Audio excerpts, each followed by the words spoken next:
wonder how many in a row we will get. Yeah. Yeah, this is kind of just the way it's going to go with our new first selection setup here, guys. For I'm interested to see when we get the mold breaker, right? When things change a little bit, but yeah. I feel like in the past it was generally Gen G who would try to be like the mold breakers. There were some other teams that would try to do it as well. Okay, here I'm putting you on the spot. Do you think we'll get something different in the first week? Yeah, I think we'll get something different in the first week. Okay. I don't know how many times we'll get it differently, but... at least once. At least once. Okay, cool. We'll see. That's the way it goes. You decide if you want to choose the side or if you want to choose first pick or second pick. KT, they had that first selection for Game 1. They chose first pick. DNS picked blue. And once again, after losing Game 1, they had the selection again. They chose first pick, and DNS picked blue. And in Game number 3, if we do get there, expecting the same to happen. We'll wait and see. As Nico, Vi, Jace, Azir, same bans here. So far, that is. Yeah. Seemingly going in a similar direction. I think we probably won't get the Silas ban here, as I imagine that was specifically to allow the Malphite pickup. Yep, so that's going to be changed. We are still on Fearless. Don't currently have the ban champions showing at the moment. Yeah. But Malphite was obviously picked up, so not something that's going to be able to be taken there. And for those who are listening, I will just try and prompt some of the picks. So mid coming in, Rise, obviously Talia and Ari saw last game, so those won't be available. Ash coming through for the DN Supers. I have seen some Ash support builds. Yeah. Probably 80 carry Ash, but I have seen some Ash support builds with the Bandle pipes. And then the Mundo quickly coming in. And it was Wukong and Malphite that were picked in the jungle last game that are disabled. In terms of 80 carries, it was Corki and Yunara. Lucian coming through. Lucian very strong in the patch with the new Essence Reaver. And here's the Braum. Braum kind of the pick of the patch with the Bandle pipes. Lucian Braum, a very strong lane. I would probably say Lucian Braum, maybe one of the strongest bot lanes on the patch. Can be a bit matchup dependent, obviously. There are some lanes that can be a little difficult if they outrange, but both of them massively benefiting from the new items. Essence Reaver for Lucian and Bandle pipes for Braum. So strong. So strong. Yeah. And now DN Freaks going for the Victor. So Victor against Rise coming through as the mid lane matchup. Yeah, very classic mid lane matches that we saw a decent amount last year.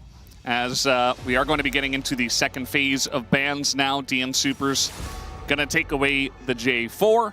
Yep. So J4 gone, Wukong obviously and Malphite were the ones, as I mentioned before, gone from Fearless. And top lane, we haven't seen anything picked up yet, presumably. And for top lane, we had Rumble against Cassante taken away. And I'm wondering whether they're going to pick the Perfect. You know, we often see him put on tanks, things like Sion. And obviously we just saw him on the Cassante. But had a rough time into Dudu in the previous game. So we'll see if they can give him a bit of a better matchup or a matchup he's more comfortable with. Yeah, I think it is important. Definitely still early times here at the LCK Cup. It is indeed match 1. But yeah. We'll have to wait and see what he does go for here. Waiting for the final ban from the KT Rolster team. As maybe looking at another support to try to bolster this very strong bottom lane that they do have already. And in fact, it will be the Lulu, so no Ashe Lulu this time around. Yep. Will they flex the Ashe to supports? We'll have to wait and see. I think it's risky into the Lucian Braum. You know, for as much as you have that range to Rast, if a Q connects, can be in trouble. But they go for the Srocker. So you saw the range support bans coming in from KT with the Renard and the Lulu, those Peel Enchanters. And the DN Supers have gone, we're playing ranged into this. You know, and I think some of the lanes that the Lucian Braum can struggle into are those longer range harass lanes. If you get a strong level 1, level 2, you really want like the level 2, 3 spikes for the Lucian Braum. If you're already at a deficit at that point, you might just not get back into it. And also, Lucian can be very burst focused. If you're trying to burst down the Ashe and there's so much sustain coming through, can be a problem. A lot of enchanter items buffed as well, so this rocket could do some work. We do see Renekton coming through for Perfect, a pick we've seen him play a good amount of times. And now for the jungle pick for Cuz. Are we going to see a Zac in week 1? I'd like to see it. He was Lilia. hovering the Lilia, and you know, Lily or Renekton is strong. Thinking about Sylas instead, so that is going to be the choice here. Okay, I mean, the Ashel is decent. Mundo ult's okay. Soraka can be a funny one. It depends, yeah. I mean, kind of like, you know, the reverse Karthus ult. You can help out lanes from a distance. It's going to be a nice one just to pick up as you're going by and then save it for later. Less useful in team fights, though. When obviously you don't have as much heal and shield power as a Sylas, so it doesn't get as much strength, but early on can be okay. And it's going to be Dudu looking at the Scion this time. So this is very health stacking, lots of healing on the side of the DN Supers. Grievous Wound's going to be an absolute must for KT. And KT, strong mid-game, a lot of damage. Maybe there comes a point in this game where they run out of damage and just aren't able to cut through the front line. But I do think they have a lot of mid-game power. And DN Super's composition feels like maybe might take a bit too long to come online. We'll have to see. Yeah, it feels a little bit like the comp from KT in the last game, except, you know, I don't feel like it spikes quite as hard later on because it's Ashe instead of Yunara. You do have the Victor instead of and the Talia, but the Mundo does a bit more damage, right? Yeah. I think it's really going to come down to the bot lane because if the Ashe Soraka does snowball, I think you're going to be in a much better position. If Ashe gets ahead, you can do a good amount of damage. If they fall behind, I think you're going to be in a rough spot, which we kind of said last game as well for the side of KTs. If bot lane falls behind, it's going to be in a rough spot. So we'll see how that pans out. And also, Grievous Wounds are luxury items, right? That extra 800 gold cost, have to afford that in your build. If you get ahead, it feels much better to be picking up Grievous Wounds and shutting down the healing for the enemy team. But it is definitely going to be a must in this game against this team composition of the DN Supers. Yeah, we get the unrolling Demacia banners here at the GGG LOL Park. We're getting ready for game number 2, DN Supers versus KT Rolster. Let's hop on the Rift.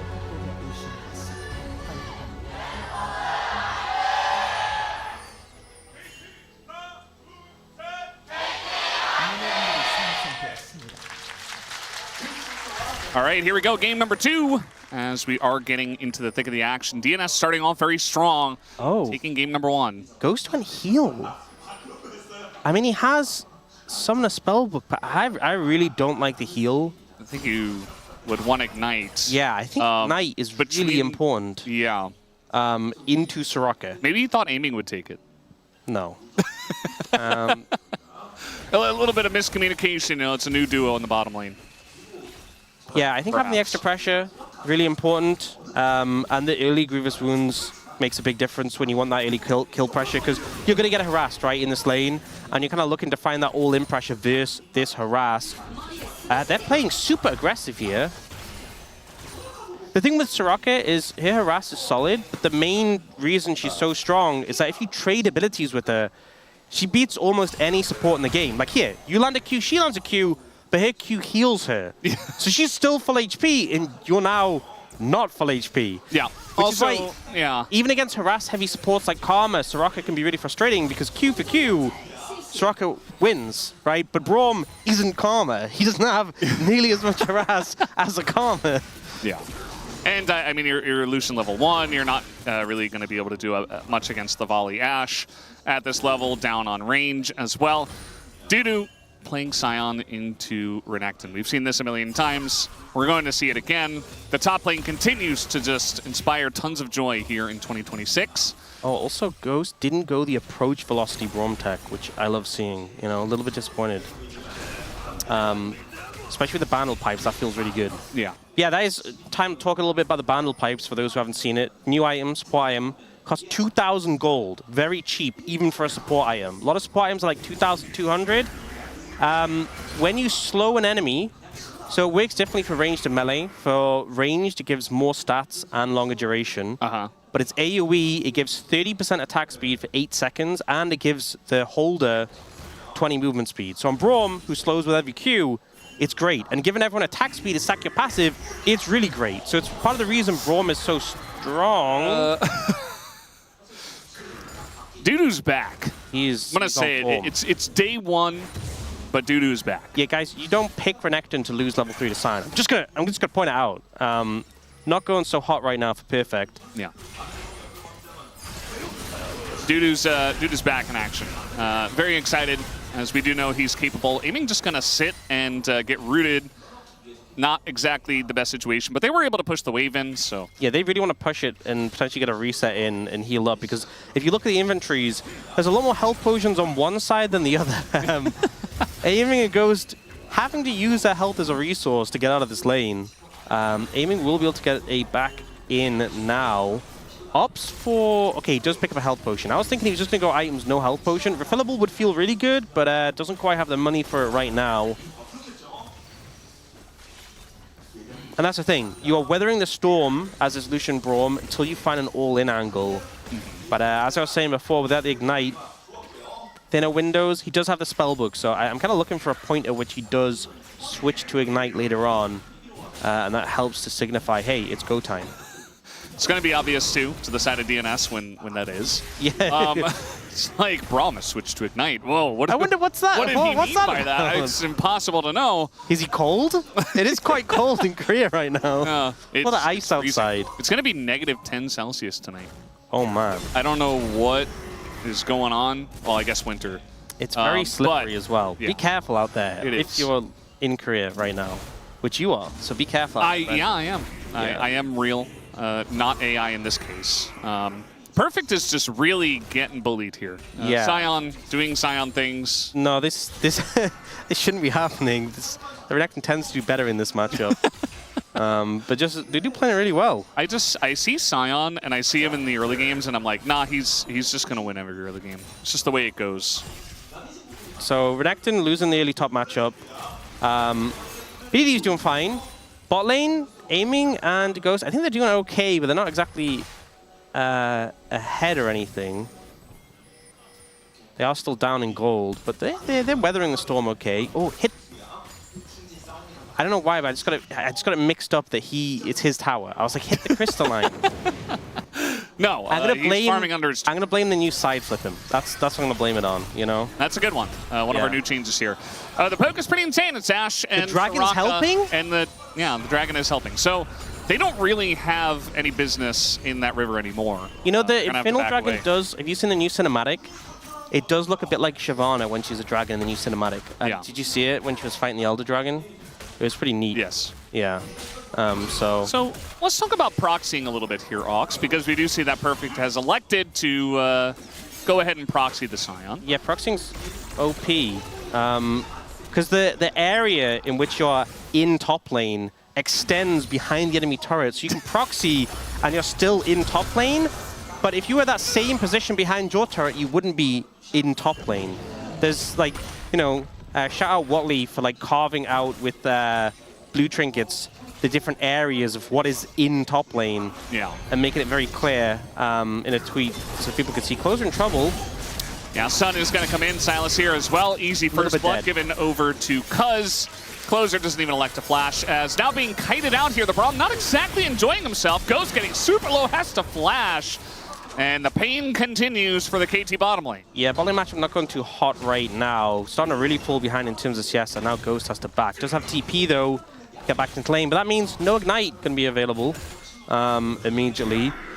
But yeah, the point I was speaking about top lane, so with these quests, with the laners in particular, you get like passive build-up for your quests, and just being in lane speeds it up massively.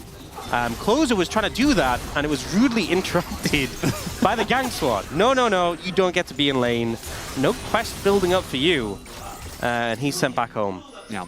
But the TBDD's quest was delayed pretty decently compared to Closer's in the last game. I think, so the numbers on it, it's almost 5 times faster. Just short, it's like 4.8 times faster, the passive build-up of your quest, if you're like in your lane area compared to out of it, and it contributes a lot. It's a big contribution to your quest, just being in lane. So if you're roaming or if you're forced back, you want to make it quick. And you want to get value from it. So I feel like whenever you're going somewhere else, you want to make sure you're getting like tangible value. Obviously things like takedowns give quest contributions. So it's like if you go somewhere, get it. Neutral objectives do too, right? But you want to get that, because if you just leave lane and come back for nothing, you kind of feel bad.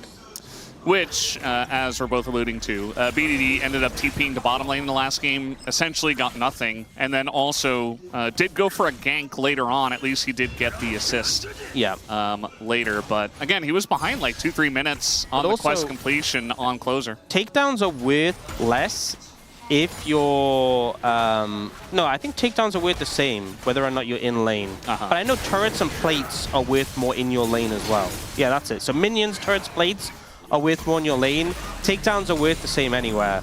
And epic monsters too. So if you roam and get those, it can be pretty good. But even then, like, I think it's hard not to lose points by roaming, even if you get moderate value. I think here, picking up a dragon is pretty nice, right? The neutral objectives give a good amount, so I don't think you can feel too bad about it. Yeah, they got the dragon, KT did, whereas DNS did get 3 of the grubs. Coach voice. 용준아, 미드 빡주여서 일자 쪽 관리해주자, 일자. 미드 일자. 네. 끌어 먹던 거. 네, 이번에 밀고 갈게. 문도가 미드 바텀 쪽으로 나올 거야. 먼저 나와서 일단 조심. So basically just macro calls there. Thank you, G-Sun. Couldn't quite catch what they were saying. And a lot of it is the coaches coming in. They're not coming in and making gigantic, you know, game-changing statements. But so far, especially because it was the first... you know, it's the first day, and this is the first time we're using the coach voice feature. Yeah, and the thing is, they're not trying to do anything crazy. The coaches are going to be new to this as well, right? Yeah. This is a new... Oh, all in from perfect top. Yeah. I don't think he gets a kill, but it's a new thing for the coaches as well, so they're still going to be refining. All right, trying to go for the all-in, but instead Ghost is met with a giant arrow to the face. Yeah, it's not going to find any angles really here, and just kind of getting bullied out in the meantime. As I was saying, the coaches, it's kind of going to be a learning curve, like what information is useful, what is helpful, how much should we give, when should we give it. It's still a very new thing for them, and finding out how can we best help out the teams. But seeing KT, you know, they obviously in the first game came in at one point, and then coming in here as well. I expect the majority of it to be these kind of informing about macro situations, being like, hey, this is what we think we should do, or we think this, we've spotted this, or this or that, this. Remember, they only get the perspective, they don't get like full both teams' vision. You know our point of view where we see the spectator view of both sides? They don't get that. The coaches don't get that. That would obviously not make any sense. They're ganking you right now! They'd be pretty unbalanced. So they only have similar information to what KT has, but still, that extra set of eyes can be very useful when the player's obviously focused on things like laning and such. But I think when you're in the middle of a fight, it's going to be difficult to really contribute when it's already often so chaotic already. So I expect it to be more macro things, or more like, guys, lock in. Guys, stop trolling. Stop playing like that. Guys, don't do that. You're better than this. You know, the stuff you'd wait till after the game to say, just say, guys, what are you doing? That's what I would say as a coach. I'd come and be like, come on, guys. Step it up. Yeah. And that's why Ox is here, casting with me. As Pyosik, hey, it's good advice. Mundo. So I'm not really sure if they're going to be able to do much to him. I don't think they have the damage just yet, especially with the Silas and the Rise. Closer does come in, and now they're staying around for quite a long time, so a second rotation comes in, and Pyosik will be forced to flash away. As the arrow comes in, we'll be missing both of them. Perfect. Yeah. Very low in the top lane. He is just getting bullied out again in this lane. Has gone for that early Tiamat and is nearly finished the call, but he is just not having a fun time. Dudu is thriving. Is it the year of Dudu? It's early to say, but I think it is. It's day one. I think you and I are both on the... There is never a better time to say it's the year of Dudu. I love day one overreactions. Week one overreactions are good as well. Yeah. He's just bullying him out. Perfect's kind of just wandering around. Yeah. World finalist, Dudu's like, I don't care about that. It's the year of Dudu. That's what he said. If we could listen to his comms, he would have said that himself, I'm sure. He would have said, year of Dudu, quote me on that. Yeah. Well, we didn't need to hear it. We already know it, Dudu, don't you worry. As the quests are coming in, does look like BDD, you know, helping get that kill onto Closer. He's going to be the one person that gets the quest first ahead of his opponents. Everybody else on the side of DNS got their quest done first ahead of KT. So As you can see, things going pretty well in the quest department for them. The gold still slightly in favor of KT. They also have that first dragon. They've got a kill onto the Silas, and so they're feeling pretty good about that. Perfect continuing to just try to proxy, and so will Dudu. Doctam's going Essence Reaver Ashe, which is not something I've seen. You know, the Essence Reaver did get buffed massively, and obviously Ashe has a low cooldown W to proc it, but you tend not to see Essence Reaver Ashe. You tend to see like Kraken Slayer or Yuntao. Like auto attack focused Ashe. Auto attack, either like crit Ashe or on hit Ashe. Yeah. So I'm interested, especially because we talked about how this composition was lacking. Like, you have 2 threats on this composition. You need them to be pumping damage. So he's up to the Essence Reaver here. It does mean he'll have plenty of mana. That's something to be said. We do have new support items coming out as well. I talked a little bit about the Bandle Pipes, which Ghost has, no surprise, because it's really strong with Braum. You might see it in action here if he hits a Q. No. Nope. We almost saw it. Almost saw it. Yeah. And Life has gone for the new support tier item. I forgot what it's called when it's not upgraded, but it's the DNS when it's upgraded. Yeah. And basically it gives you know how like every tier item gives you a stat based on your mana? This one gives heal and shield power, and also for every second in... Oh.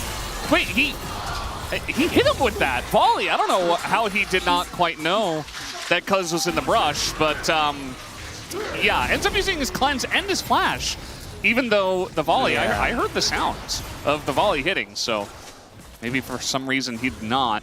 Either way, that is going to be a nice follow-up kill here for the mid-jungle duo of KT. Yeah, a little bit of an oopsie there from Doctam, and both summons down, and the Soraka ult to try and save him. So let's see this again. And listen as well. And because it's like, oh, he saw me. He starts to walk away, and he's like, no, he's still coming.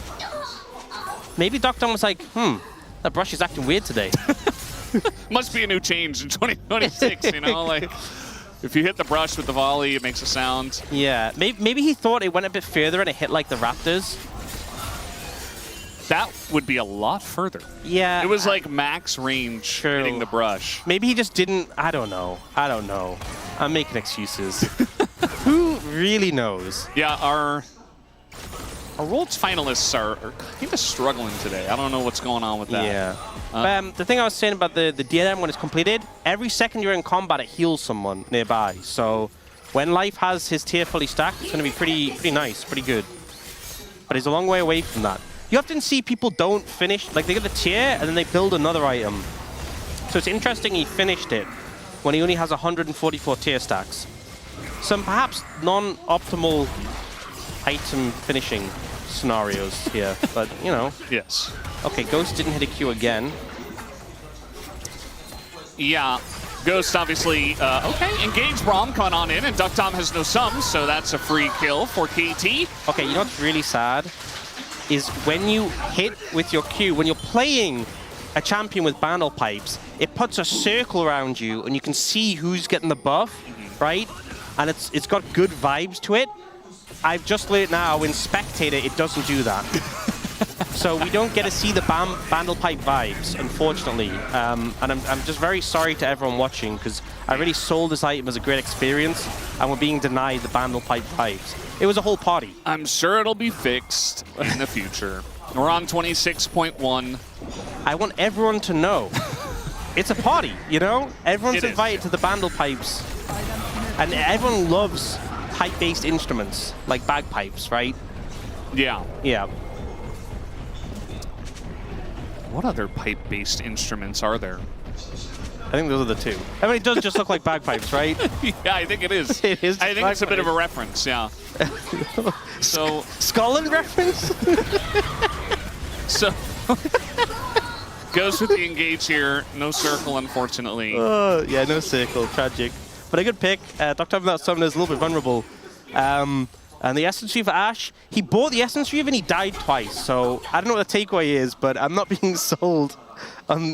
We can't really blame the Essence Reaver for that, but I'm choosing to. Yeah, it's not necessarily the build you see nowadays, but it does feel pretty strong on the right champions, such as Lucian. They were really struggling in the lane, but now Aiming's 1-0. He's ahead on farm. He's ahead on gold. And he has the 2-item spike on the Lucian. The Essence Reaver Navori is so nice. I mean, it was already good before, but now with the Sheen procs and the fact you're reducing your cooldowns with the Navori, this is prime Lucian sort of vibes. Yeah. So we don't get the vibes from the Braum, but we get it from the Lucian. Well, he does actually get them. We just don't get to see it. We just don't get to witness it. You don't get to experience the vibes alongside of aiming. Yeah, it's KT only. It's a KT only party, and we're not invited. Yeah. So aiming, you know, he was kind of the main carry of the last game, or he was meant to be. Oh. Didn't really end up hitting that. I just saw the Seraphs came through for Rise, and I had a bit of information that is new that's completely irrelevant that I'll get to later. It looks like we're having a fight. Yeah, completely irrelevant. You know what else they changed? You can now buy, so once you've fully stacked your tier item, you can buy a new tier and make another.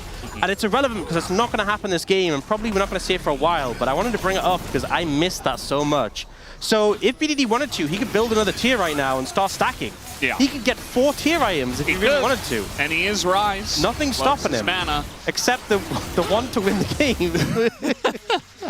Yeah, I do think eventually, you know, on the right champions, perhaps we will get to see it. We saw it on Ezreal, I think. Ezreal. In the season opening. Yeah. When the Seraphs after the Mermana. So that'll be one where you see it, I think, from time to time. It's great for ARAM Mayhem, right? When you get like Overflow or Mind to Matter. And you're stacking it very quickly because... Yeah, stacks faster in ARAM. Yeah. Yeah. Summoner Swift, less so. But some good pressure coming up from KT. 3 Dragons in pocket, 4.5k the lead. Baron nearly up as well, so something they can look towards too. This is the kind of momentum that you definitely want with this composition. And now Piff looking for Dudu. I mean, really long lane here. We do have the Bramble Vest completed, and Dudu is quite tanky, but again, Perfect given so much time and is going to force the flash as an arrow even. Aiming, didn't look like he saw that one, but still was able to dodge it. Yeah, I felt like he kind of dodged after it, missed him, you know. Yeah. Oh. Close call. I'm not sure it would have really done anything if I had hit, other than a bit of frustration.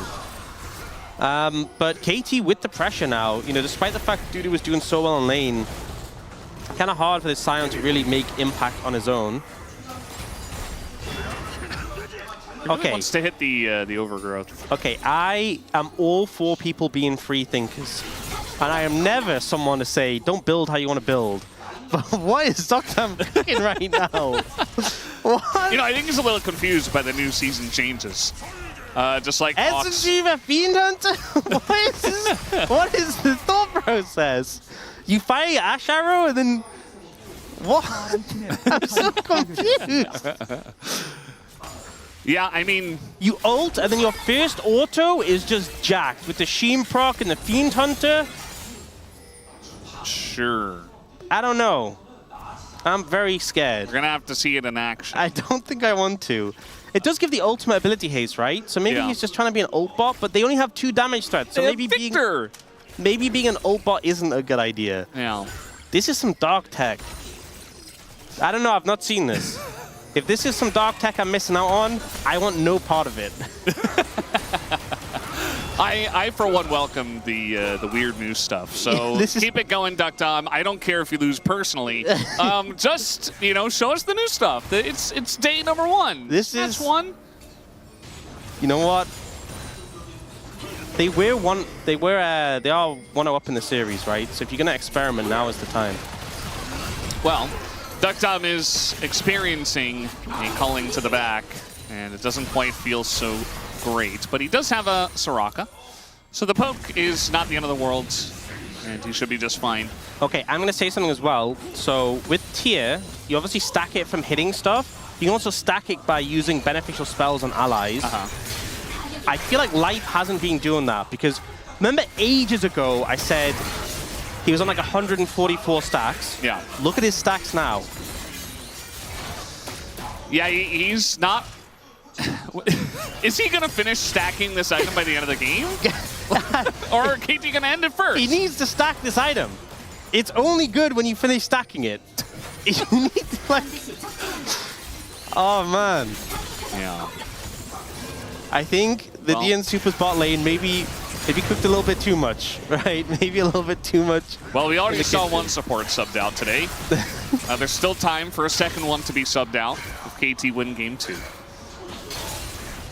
And not stacking a tier isn't necessarily a good reason to sub out a support, but we do know who is on the bench. Another Worlds finalist. Yep. Peter.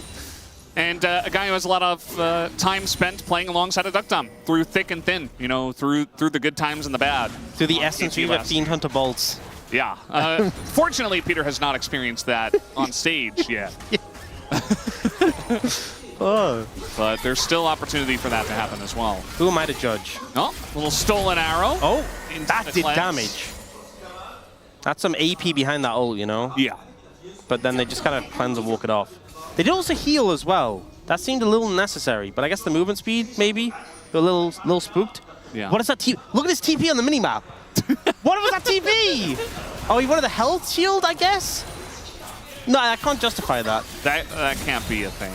I mean, is he just TPing for the shield? That must be it. I can't see any other justification. He just really, TP'd for the shield. He wants that fat shield. And honestly, I respect it. It's coming up here in 5 seconds. I respect it. He wants to be thick. And look at that shield. It's like buying an elixir right before an important fight, except you use your teleport for it. And so Cuz is here, and he's like, yeah, I can't really do damage through this gigantic shield. It is such a big shield. It's really sizable. As the culling gonna hit basically nobody, and now the Mundo ultimate is stolen, but the Scion is so tanky. Down it goes the shield, and now we got a Renekton in the back line. Tons of damage, sometimes just dives, and Perfect is unkillable. It's a rout in this one, and KT essentially 5 for 0 in the team fight. Absolutely slaughter them. Absolute massacre, and it just really looked like some of the technology from the side of the DN Supers wasn't really coming together. Just brute force through them. We see, so the shield, it only lasts 30 seconds, and I think it starts to time out like now. Like that's his own shield's W. So his shield is just like gone. And then the fight starts, and they're trying to play around this gravity field, but it times out, Perfect jumps in, they just annihilate Duckdom. So the Fiend Hunter didn't even really get any value, and then they just roll through them. 나이스! 영보다. Love to see it. Very happy is Ghost, as they should be. And you know what? If he wins this game, that's 100% support win rate for Ghost. And it's only the beginning. Only the beginning for this this player. Here's the question I'm really asking though. Will Life be able to stack this? Yeah, I'm very curious. Yeah. I'm going to say no. I think he doesn't finish it. You don't think he... Yeah, honestly, it's looking that way. It's a 12,000 gold lead almost. And KT have this comp that's very reliable for setting up fights with the Silas, the Rise, trying to get in there, and just a bunch of beefy targets that they can hit. They can force an objective right now. Aiming also has the model reminder, which I think, even though they added Giant Slayer back to LDR, so it does like extra damage based on the highest percent, more health the target has compared to you, like it used to. Well, he went into his own jungle. He thought it was his jungle. It's not. So even though LDR is really good against a health stacking team like DN Supers has, I think there's so much healing on the enemy team. They were clearly like, look, we need a consistent Grievous Wounds applier. And even though Cuz had it, they're like, model reminders to play here. Yeah. Trying to step up and do extra damage speed at E. They will. It's kind of bleeding here. Obviously, the Baron was taking the stolen Soraka the cheeky, just a little bit of sustain. Yeah. And then back to work. Oh, they found Closer in transition. He's just dead. And see you later. There's no way that Life is going to stack this up. He is dead now. 308. He's not even far away. He's not going to get it. It is so doomed. It's so over. Still the year of Dudu, I think, but we'll have to wait and see how that continues. Here after game 2 is an absolute stomp from KT Rolster. Piochik says, "I'll go down this time," and that he will. The Nexus is taken out, and 27 minutes, KT will tie it up and bring us to a game number 3. Wow, 0 kills there for the DN Supers. You know, they started this season so strong.